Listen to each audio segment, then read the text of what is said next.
how's it going? Welcome to another edition of You Can Handle the Tooth. I'm Dr. J, the Real Floss Boss. I'm happy to be with you.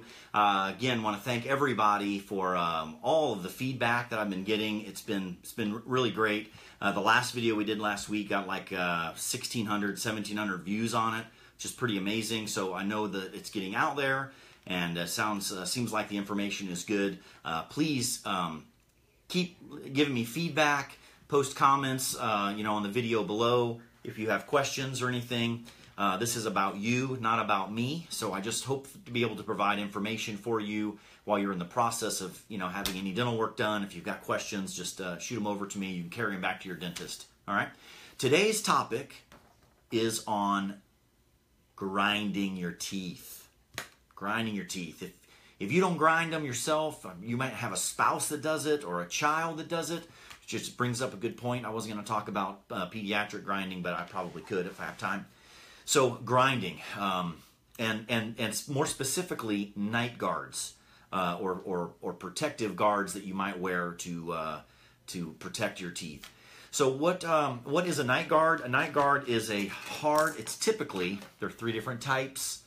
One is a super thin, almost like an Invisalign tray. It looks kind of like a bleach tray. I don't know, how's this look up there? Does that look pretty good? Like a bleach tray, super thin, but it's rigid. This could be used as a night guard. It's not very strong. If you're a really bad clincher or grinder, then this won't last very long. You'll have to get a new one. So, but sometimes the other ones might be a little bit too bulky. Most of the time, people think of a night guard, they think of this type, which is kind of soft on the inside, so it's kind on your teeth.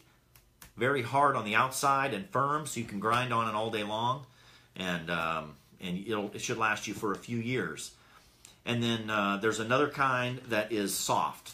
A lot of times these are like sports guards, but people do use them at night. You can buy these anywhere, like over-the-counter stuff, but it's really rubbery. And that one is a little more, Mike Tyson-esque. It's kind of bulky, but still works because it keeps your teeth apart. Now, why do they call it a night guard? I mean, it's actually called a night guard by the ADA. It's coded. It's not as a tooth guard. It's a night guard. Why do they call it a night guard? Well, it's because most of the time when you have symptoms or reasons why you need a night guard, it's because of some activity that you're doing while you're sleeping. And we call these parafunctional habits that people have where they grind or clench their teeth. So the difference is, grinding is when you slide them side to side. Sometimes you can even hear it, and it sounds, you can tell it's loud, and it's really destructive for your teeth.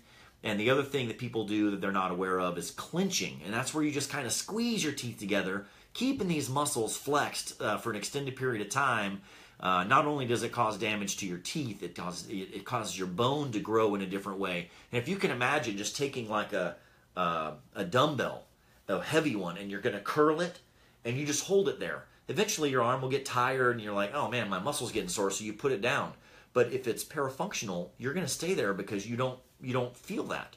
And so you flex it all night long, and you can imagine how sore that muscle will be the next day and how debilitating. And it's the same thing with these TMJ, with the musculature up here. So not only will it cause the grinding or clenching, can it cause TMJ issues and pain, it can also show signs in your mouth in other ways. So clearly you can grind your teeth away, they'll flatten out. I got some really bad pictures to show you of people that, if you can imagine, a tooth is this long where 2/3 completely worn down, even to the gum line from grinding their teeth so much. So it's really, really a destructive habit. So not only can it grind your teeth down, it can cause little divots at the gum line. Your teeth basically sit in bone, but they're suspended in bone by a ligament. So they don't sit in there like an implant, which is like locked in. They sit in a ligament, and they actually are supposed to move just a little bit, okay? So as you grind your teeth and you flex those teeth around, right there at the bone where the flexion is taking place, the bone and the gum start to recede. So you get a little bit of recession in the area, and you'll also get a little divot there where part of the tooth will start to carve away, like taking an axe at the base of a tree, and the divots can be really deep, end up causing tooth loss. Minimum, you need a filling or a crown to go there, sometimes a root canal. So it can cause bone disease, gum disease, where your bone and gums will recede away from where they're supposed to be. It can cause these abfractive lesions or these divots down at the gum line, which can be super sensitive for people, requiring some kind of treatment, a desensitizing toothpaste or a filling or a crown or something like that. And it can cause also, as you grind on your teeth, you see bone is always building itself and destroying itself based on the need. So if you start chomping harder, the bone is going to say, oh my gosh, I need reinforcements. And so it will cause these osteoblast cells to build up bone, and then you'll start to see these bubbles of bone form around your teeth, really thick bone. And we call those exostoses, tori, that's common. But this extra bone that you get can also be from grinding. All right, so what do? You need to get a night guard. And you'll wear this at night because most of the time this action happens at night. And the night guard, you can grind on it all day long, and it will not cause those destructive results from grinding your teeth. So pediatric grinding, since I brought that up, a lot of kids will grind their teeth at night. I mean, I had a son that grinded his teeth while he was sleeping. I could hear it in the other room, like it's so loud. There's really not a lot of treatment for pediatric grinding, and because they do it as a child does not mean they're going to do it when they're teenagers and have all their permanent teeth in. So I wouldn't worry about it too much as a child. Other questions we get about it, it's for clinching, grinding, TMJ issues, headaches caused from it. You can have a night guard that is made simply to protect you from grinding, but if you have some other symptoms in your TMJ stuff or headaches, you may have to have a therapeutic night guard, which will also protect your teeth from the grinding, but it will also cause these muscles at night to stay in a relaxed position. So it will force, if you think of that dumbbell, it will force your jaw to release that dumbbell and be in a relaxed position all night, so you wake up and it won't hurt as much. So the questions I get, number one, how is it made? It's usually 2 appointments. You can get one like the rubbery one or the little Invisalign type one. You can get those made pretty quickly. If you go to the CVS or Walgreens or something, you can have the Boil and Bite stuff made in minutes. A really good one that's going to last you for a while. These hard ones that are on the outside and on the inside, it's soft and rubbery, so it's kind to your teeth. These, they can cost anywhere. I know some dentists that charge $400 up to $1,500, $1,600, depending on what the need is. So the price does vary a lot, and your insurance, sometimes they cover it, sometimes they don't. I'll refer you back to the insurance video we did several weeks ago. You never know with dental insurance. Your policy either covers it or it doesn't. It's a line item, yes or no. And if you have symptoms, they're more likely to cover it. So that is how the insurance is on that. And when I say cover it, that doesn't mean they'll pay 100%. It means they'll pay their portion, which sometimes is 50%, 30%, something like that. Don't always listen to the percentage that the insurance company gives you. Talk to your dentist or their financial consultant that's in the office, and they can guide you a little bit better on what your particular insurance policy will pay on one of these things.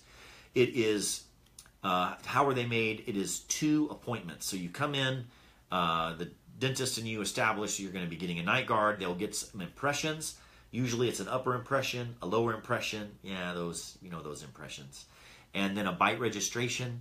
The appointment take 30 minutes or less, and then you go home. A couple weeks later, your fancy night guard is ready to go, and you place it in. Sometimes it can need some adjustments on the spot. Sometimes a couple of days later, you're like, oh, this tooth's kind of sore. Really easy to adjust and make it comfortable for you. That is about it on night guards. I don't really know what else to say about them. I can say that most Americans, I want to say 60, 70%, I have to look up the data, but it's very high, are in need of some sort of night guard for some reason. They either have the lesions at the gum line. That's something interesting too. A lot of people think recession, they'll come in and they'll say, oh yeah, I think I brushed too hard because I have recession. And we used to think that in dentistry 20 years ago. We used to think you get the death grip on that toothbrush and you scour around, and that can actually cause your gums to go down. But what we have found now with most toothbrushes being soft bristles, dentists getting the word out that soft bristles are the way to go, It's usually not toothbrush abrasion that is the culprit. It is almost always grinding. You have recession, especially if it's generalized in the top and the bottom on both sides. Almost always it's from grinding. Ask your dentist about a night guard and get one. Save your teeth. It'll save your teeth. You'll be able to enjoy, all the things that teeth do for you, which is good eating, good smiling for the rest of your life.